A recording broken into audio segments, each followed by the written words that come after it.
चलिए, तो अभी तक हमने पढ़ा था इंट्रो, टॉम का इंट्रोडक्शन हुआ, टॉम के बारे में हम जाने कि थियरी ऑफ मशीन बेसिकली होता क्या है, क्या क्या इसके अंतर्गत हमको पढ़ना है, ठीक है, क्या ब्रांचेज हैं, किस प्रकार से इसको डिवाइड किया गया है, ठीक है। फिर इसको हमने रिलेट किया थोड़ा सा डिज़ाइन से, टॉम को और डिज़ाइन में दोनों को रिलेट किया गया, क्योंकि टॉम के बिना डिज़ाइन अधूरा है, और डिज़ाइन जो है एक ऐसा सब्जेक्ट है जिसमें आपको फर्स्ट ईयर से लेकर के अभी तक आपने जो भी सब्जेक्ट पढ़े हैं, मैकेनिक्स, मॉस, हाइड्रोलिक्स, जो भी, सब कहीं ना कहीं टॉम और डिज़ाइन में नहीं है, तो सब एक दूसरे के पूरक हैं, किसी को किसी के बिना नहीं देखा। तो सिलेबस की बात करें हम थियरी ऑफ मशीन के, तो सिलेबस में हमारा सबसे पहला जो पॉइंट होता है वो है मैकेनिज्म एंड मशीन, यंत्र विन्यास तथा मशीन। बार बार बात हो रही है कि theory of machine, theory of machine. तो सबसे पहले हमको डिस्कस करना है कि मशीन होती क्या है। इस चैप्टर में हम डिस्कस करेंगे कि मशीन क्या होती है, मशीन क्या है। मशीन के बारे में डिस्कस करने के बाद, अब आपको मैंने कल बताया था कि प्रीवियस क्लास में बताया था, प्रीवियस क्लास में हमने डिस्कस किया था कि हमारी जो मशीन है वो कई अंगों का, कई प्रतिरोधी पिंडों का एक सम्मिलित रूप बना होता है। एक मशीन में कई सारे पार्ट्स लगे होते हैं, मैंने एग्जांपल भी दिया था तराजू का, ये पेन का, ठीक है, कोई भी आप मशीन देखो वो कई सारे अंगों से मिलकर बना हुआ है। तो उन सारे अंगों को किस प्रकार से हम जोड़ेंगे, किस प्रकार से उनको हम एक दूसरे से अटैच करेंगे, उसको हम कहेंगे मैकेनिज्म। जो उनका संयोजन होगा वो कहलाएगा मैकेनिज्म, ताकि वो जो हमारा मशीन है वो प्रॉपर वर्क कर सके। तो इसके बारे में हम पढ़ेंगे फर्स्ट चैप्टर में, जो कि most and most important chapter है आपका। ये पूरे टर्म का most and most important chapter है, ये पूरी नींव है, पूरी धरोहर है आपकी। अगर आप यहाँ से आगे निकल के जाते हो प्रिपरेशन के लिए, तो सबसे ज्यादा पूछे जाने वाले क्वेश्चन जो हैं वो इसी फील्ड से हैं। फर्स्ट चैप्टर से ही ज्यादा क्वेश्चन जो है वो पुट अप किए जाते हैं मैकेनिज्म एंड मशीन से। मशीन एक छोटा सा है, मशीन क्या होता है। अब उस मशीन के अंदर जब हम घुसेंगे तो मैकेनिज्म जो है वो अपने में काफी ज्यादा अमाउंट रखता है, बहुत सारे जो इसके अंतर्गत टॉपिक्स हैं जिसको हमको कवर करने हैं, बहुत सारे टॉपिक्स रखता है अपने अंदर, इसके अंदर बहुत सारे टॉपिक्स होते हैं जिसको हमको कवर करना है। और ये most and most important chapter है पहला, जिसको हमको फोकस करना है। तो प्लीज मिस मत करिएगा पहला क्लास, क्योंकि पहला चैप्टर अगर यदि आप मिस कर देंगे तो ये जो पूरी है, ये पूरा आपका जो बाकी के चैप्टर है वो कहीं ना कहीं से रिलेट होगी, कहीं ना कहीं आपको इसके बारे में फिर वापस आना होगा। तो खैर ये आपके पास मौका है, ऑनलाइन क्लास चल रही है, जब मन करेगा तब आप इस वीडियो को फिर से रिकॉल करके देख सकते हैं, समझ सकते हैं। तो ये बेसिकली हमारा फोकस करना है फर्स्ट चैप्टर पे, फर्स्ट चैप्टर को ध्यान से हमको पढ़ना है। नेक्स्ट है हमारा काइनेमैटिक्स एनालिसिस एंड सिंथेसिस, शुद्ध गतिकी विश्लेषण तथा संश्लेषण। उसके बारे में हम, विश्लेषण तथा संश्लेषण मतलब बेसिकली आप ऐसे समझ लीजिए इन दोनों में डिफरेंस, कि इसमें हम ग्राफिकल मेथड, एक में हम ग्राफिकल मेथड यूज करेंगे और दूसरे में जो है हमारा जो सिंथेसिस है, इसमें हम पहले से ही ज्ञात कर लेते हैं, पहले से अनुमान लगा लेते हैं कि ये इस तरह का कार्य हो रहा है, तो इसके पीछे कारण क्या होगा। मतलब इसमें कारण हमको पहले से ही पता होता है, उसके बाद उसके ऊपर चढ़ते हैं। अर्थात यदि हम बात करें तो हम छत पर आ गए हैं, अब छत पर से हमको नीचे आना है, उतरना है, ठीक है। और एनालिसिस में हम मान लेते हैं, एज्यूम करते हैं कि ये चीज हमको करनी है, उस चीज को हम स्टार्ट करते हैं करना, ठीक है। एनालिसिस और सिंथेसिस में ये डिफरेंस है, इसके बारे में डिटेल में पढ़ाया जाएगा, दोनों के डेफिनेशन के बारे में भी डिटेल में पढ़ाया जाएगा। ये जो है इसके अंतर्गत वेलोसिटी डायग्राम, एक्सेलरेशन डायग्राम, ये बेसिकली जो है वो डायग्राम से रिलेटेड है। एक दो डेरिवेशन है जो कि most and most important derivation है, एक दो डेरिवेशन है जो कि मोस्ट इंपॉर्टेंट है, हमेशा हर बार पूछे जाते हैं।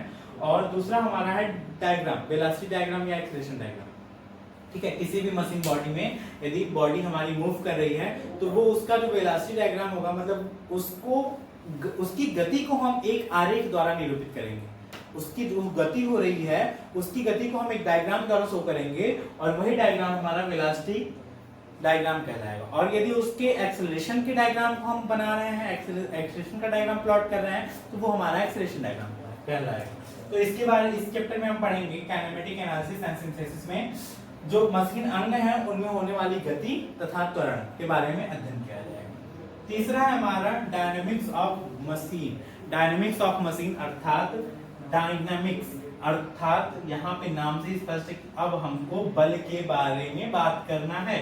यहाँ काइनेमेटिक्स अर्थात गति के बारे में बात करनी थी, यहाँ पर डायनामिक्स अर्थात उस मशीन अंग पर जो बल लग रहे हैं उनके बारे में अध्ययन करना है। अर्थात इस चैप्टर में हम बल के बारे में अध्ययन करेंगे, जो मशीन अंग हैं उन पर जो बल लगेंगे उनके बारे में अध्ययन करेंगे। साथ ही साथ इसमें एक मोस्ट इंपॉर्टेंट टॉपिक हो जाता है गायरोस्कोप या जायरोस्कोप, जो भी कह लीजिए आप। ये अपने में एक बड़ा इंपॉर्टेंट भूमिका निभा रहा है। आज बहुत लोग रनिंग गेम खेल रहे हैं, पबजी खेल रहे हैं, ठीक है, तो वहां पर ये गेमिंग में ज्यादा प्रयोग में लाया जा रहा है जायरोस्कोप को। तो इसके बारे में जानना जरूरी है, क्योंकि ये आज बहुत ज्यादा मात्रा में प्रयोग में लाया जा रहा है। तो इसके बारे में जानेंगे कि ये होता क्या है, ये वर्किंग इसकी कैसी होती है, किस तरह से ये कार्य करता है। तो इस चैप्टर में हमको डायनेमिक्स ऑफ मशीन में बल, साथ ही साथ जायरोस्कोप के बारे में डिस्कस करना है।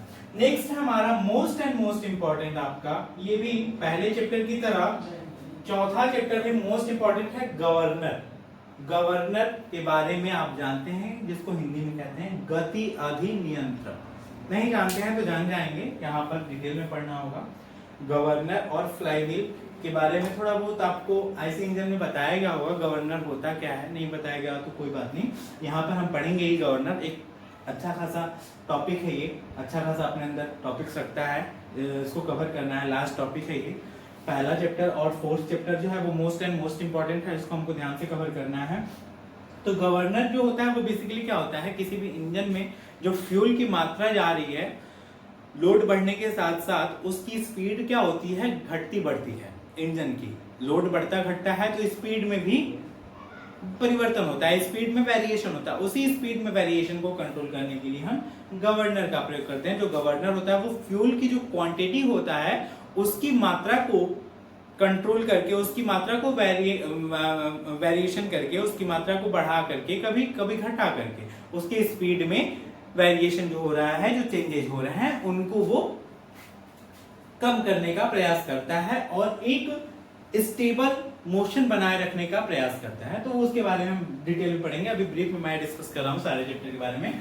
नेक्स्ट है हमारा unbalancing in machine, engine and balancing. यहां से थोड़ा सा ये unbalance in machine and engine और उसके बाद उसकी बैलेंसिंग।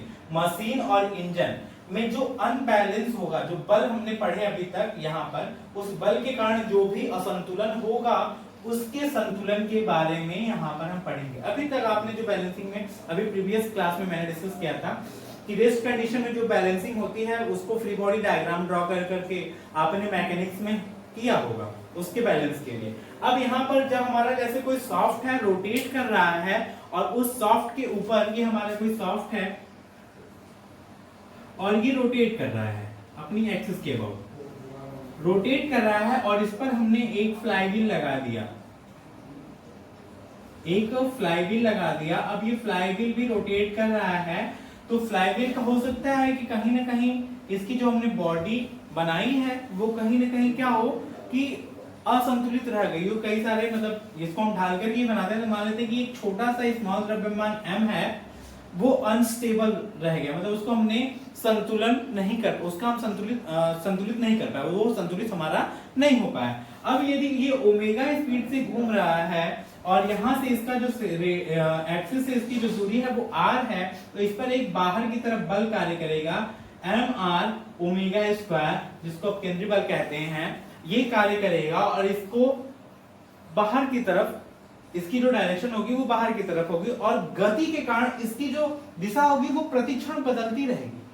ठीक है, प्रतिक्षण बदलती रहेगी, अर्थात इस सॉफ्ट पर एक mr ओमेगा स्क्वायर का बल का मान वो लगातार लगता रहेगा और वो कब उपजेगा, जब यहाँ पर गति होगी। तो गति के कारण उस मशीन में या इंजन में जो अनबैलेंसिंग फोर्स रह गया है, असंतुलित बल रह गया है, उसके बारे में जानेंगे, साथ ही साथ उसकी बैलेंसिंग करेंगे। तो ये हम पढ़ेंगे 5th चैप्टर में। आते हैं हम लोग 6ठे चैप्टर की तरफ। ये एक डायग्राम बेस्ड चैप्टर है, इसमें cam and cam follower mechanism के बारे में बात करेंगे। इसके बारे में थोड़ा सा ब्रीफ में हम यहाँ पर पढ़ेंगे, डिटेल में फिर यहाँ पर पढ़ा जाएगा। ये एक चैप्टर दिया है आपको, कैम और कैम फॉलोअर के बारे में जाना है। तो कैम जो होता है वो यहाँ पर हम थोड़ा सा आपको फिगर से बता देते हैं।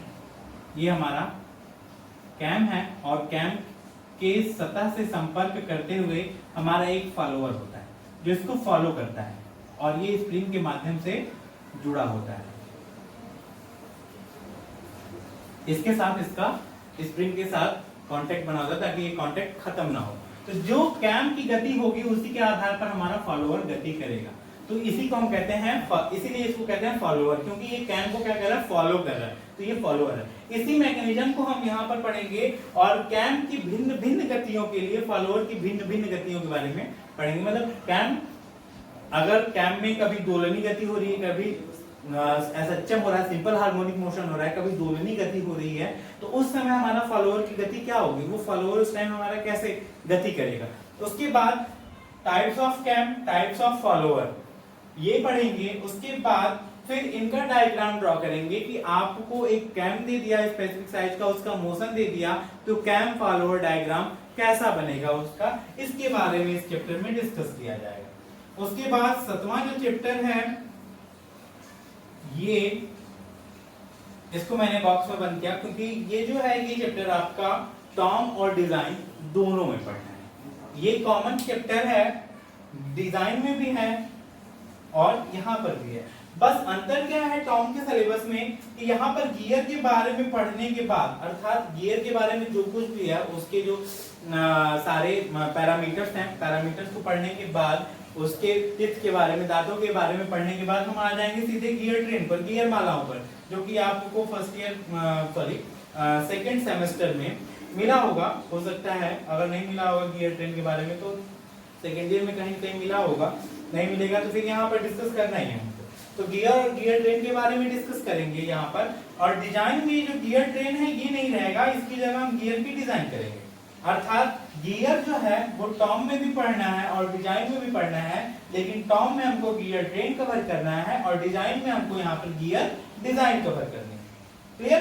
तो ये चीज कॉमन है दोनों में, तो ये दोनों साथ में ही चलेगा और यहाँ से चीज अलग हो जाएगी। मतलब जहां से हमारा गियर खत्म हुआ वहां से गियर ट्रेन अगर स्टार्ट करेंगे तो वो टॉम का पोर्शन हो जाएगा, और यहीं से यदि हम गियर डिजाइन स्टार्ट कर देंगे तो वो हमारा डिजाइन का पोर्शन हो जाएगा। तो ये भी अपने में एक इंपॉर्टेंट चैप्टर है, यहाँ से भी क्वेश्चन पुट अप होते हैं आपके। और लास्ट हमारा है वाइब्रेशन, कंपन।